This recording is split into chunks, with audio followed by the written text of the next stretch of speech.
Hey guys, a couple weeks back I engineered a drum session.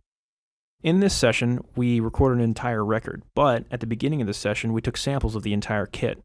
We took samples of the snare, kick, the toms, and the reason we did this is because I like to use these samples later on during mixing to reinforce the actual sound of the drum set. In this video series, I'm going to show you how I compress, EQ, and do a little bit of editing to get these snare samples to sound just right. Hope you enjoy.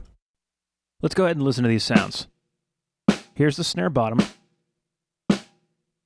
Here's the snare top. And here's the snare side. The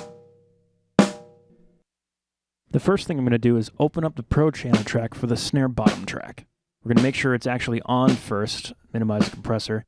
I'm going to go ahead and insert the tape emulator, insert the console emulator, make sure the console emulator is switched to A-type, turn up the drive, turn up the gain, and then we're going to make sure that our record level and playback level on the tape emulator are locked and turned up.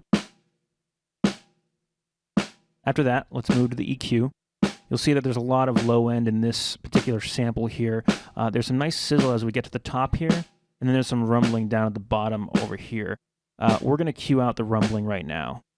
Very little, not too much, just to make a difference here.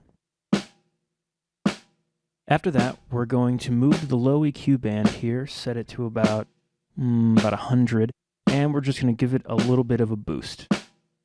This should make the 100 Hz to 200 Hz area very punchy, right in this area.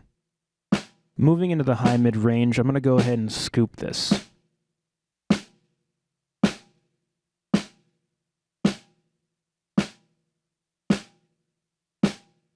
Moving into the sibilant frequencies, we're just going to give it a little bit of a boost. This is where a lot of the sizzling comes from.